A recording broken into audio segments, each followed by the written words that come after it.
All right, in this lesson we're going to go over how it is that cells take the energy that's been sort of captured in photosynthesis and stored up by plant cells and algae cells, and how that energy is taken in and released in this process of cellular respiration, and so that the cell can use it.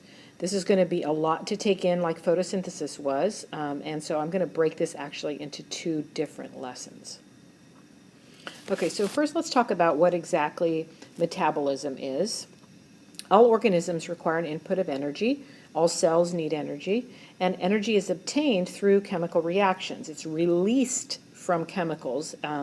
That's how energy is obtained.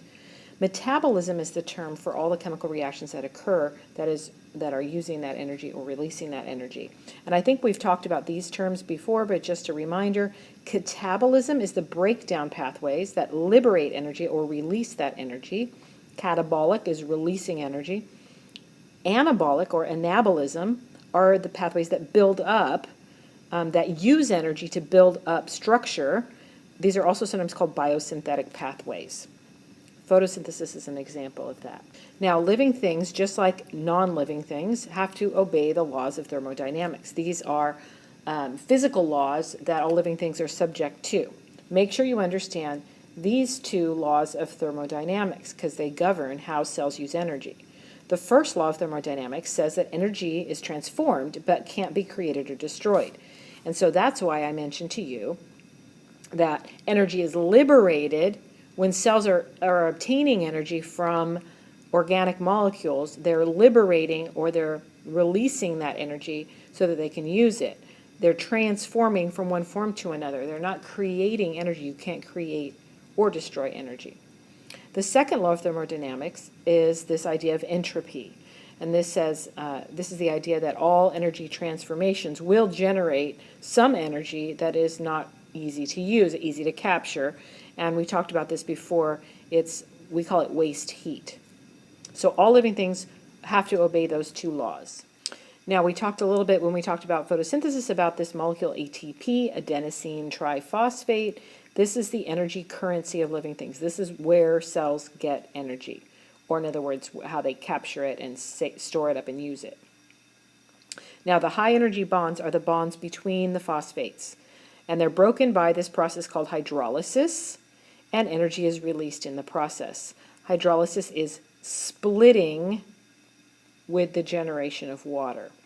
Okay? ATP is renewable, so it's reused all the time. That's why it's like currency. Okay, it can be reused. And phosphorylation is the adding on of phosphate groups. Think of adding a phosphate group as kind of like getting a little packet of energy. Every phosphate group, it's like it's holding on to a little bit of energy, and when you break the phosphate bond, you release some energy. And so this is how a lot of times cells are actually using that energy from ATP. They take the phosphate from ATP and they attach it to something, and that gives it a little bit of energy. Now, there are substrate level phosphorylations, and this is where a phosphate group is transferred to ATP. And then there's oxidative phosphorylation. This is where the transfer of phosphate to ATP through the carrier molecules of NADH and FADH2. And we're going to talk about both of these, substrate level and oxidative phosphorylations, in the context of cellular respiration. Now this, I just want to give you an idea of what ATP looks like. It's adenosine triphosphate. So it has an adenine, which, if you recall, is part of the DNA molecule. It's one of the 4 nucleotide bases. Then there's ribose, which is a sugar. It's a 5-carbon sugar. Again, it's part of DNA. It's the ribose that's in deoxyribonucleic acid. And then attached to that, if there's just a single phosphate attached, we call it adenosine monophosphate, or AMP. If there are 2, it's adenosine diphosphate. That would be with just those 2. And then with the 3rd phosphate group attached, it's ATP, adenosine triphosphate. And we'll see all of these in this process that we're going to talk about. Now, let me give you just an overview of cellular respiration, an overall overview.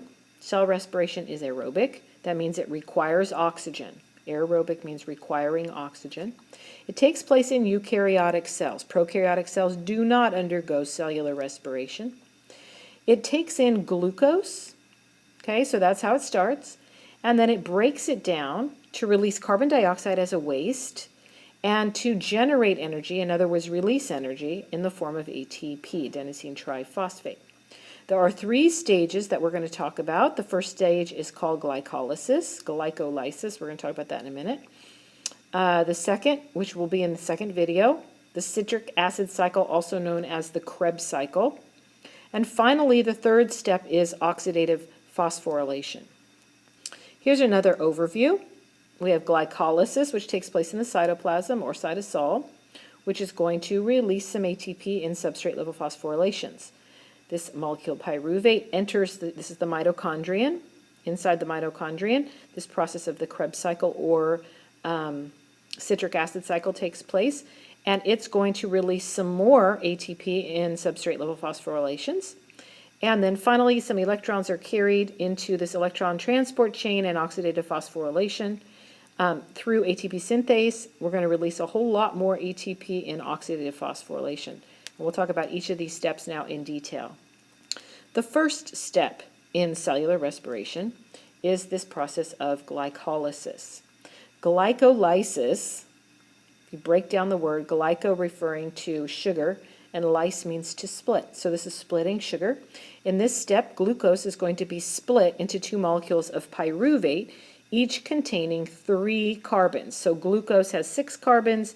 You break it down into 2 3-carbon molecules of pyruvate. This takes place again in the cytoplasm or cytosol of the cell. It does not require oxygen, so this is the non-oxygen requiring step of cellular respiration.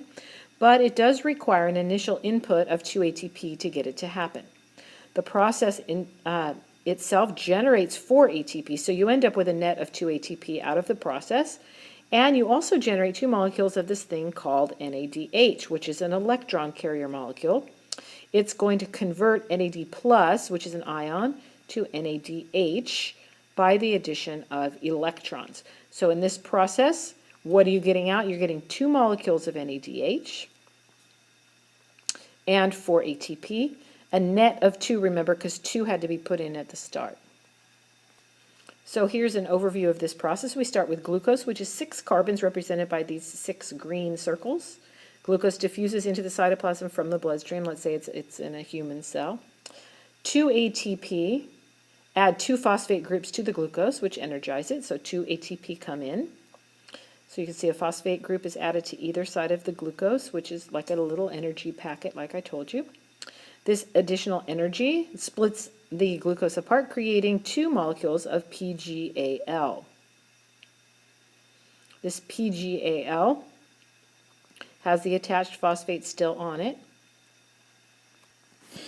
Now from there, it's not shown here, but from there are more steps. I'll write that down here. More steps happen down here.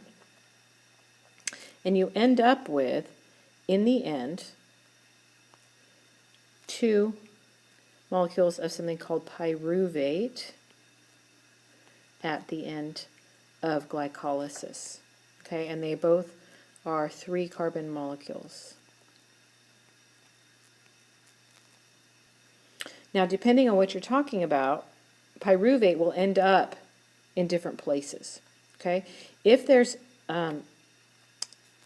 oxygen around, if it's an aerobic condition, pyruvate continues on to the citric acid cycle, and aerobic respiration will take place, or cellular respiration, and we'll talk more about that later. But in some cases, it might be an anaerobic condition, or maybe the organism doesn't use oxygen.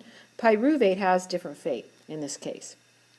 It may be converted into carbon dioxide and ethanol, and in that case, there's a release of more ATP, or it may be converted into lactic acid with the release of more ATP. So in anaerobic conditions, there's a limited amount of ATP released after glycolysis, and there are some byproducts which themselves still possess some energy that's not been obtained or released out of the glucose. For instance, ethanol is alcohol, like the kind you drink, and as you probably know, it's flammable. The fact that alcohol is flammable tells you that there's still energy in there that was not extracted out by the organism. It's actually been given as a byproduct, but it still possesses some energy. Same with lactic acid or lactate. So here's what that looks like. We have glucose being split into 2-pyruvate. This process releases 2 ATP, and it's taken place in the cytoplasm. You end up with 2-pyruvate. In the presence of oxygen, you enter a citric acid cycle or Kreb cycle and oxidative phosphorylation, and you end up with, about 34 more ATP generated. If there's no oxygen available in anaerobic conditions, you undergo this process called fermentation after glycolysis. You might end up with alcohol, ethanol, and carbon dioxide, and this is done in yeast and some plants. Or you might end up with lactic acid or lactate, and this is done in some animals. So let's take a look at this. We have glucose being broken down into 2-pyruvates, and if you are Aspergillus, which is a type of mold, you might undergo, lactic acid fermentation to generate something that we enjoy called soy sauce. So mold is responsible for assisting in the fermentation of soy sauce. If you are lactobacillus bacteria, which are some lovely bacteria that we use to generate some things for us, you might undergo lactic acid fermentation after the pyruvate has been broken, glucose has been broken into pyruvate, and that's how we get cheese and yogurt, through this process of lactic acid fermentation. Alternatively, if you are Saccharomyces, which is these guys, they're some yeast cells, they undergo alcoholic fermentation to generate ethanol and carbon dioxide, and in this process they make us some bread. They might be generating some wine or some beer in the process. Alternatively, in your own muscle cells, sometimes when oxygen is not available, the muscle cells take that glucose after glycolysis. They undergo lactic acid fermentation to produce some lactate.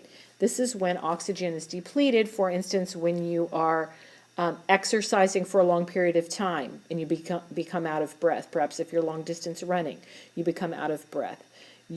Some of your muscle cells will undergo lactic acid fermentation to extract more energy out of the glucose. In this case, it generates some lactic acid, which ends up back in the blood. You don't want it to build up in your muscle, although you might feel it. Your muscles might begin to burn a little bit, and that's what's happening in that case. But it will end up being moved into the blood because you don't want it to build up in your muscles, and then it goes into the liver from the bloodstream, and it's going to be converted back into glucose and reused by the body at some point. But this is a case of an anaerobic condition in a human, where you would undergo lactic acid fermentation in your muscle cells. So that's it for the first part of cellular respiration. More in the next video.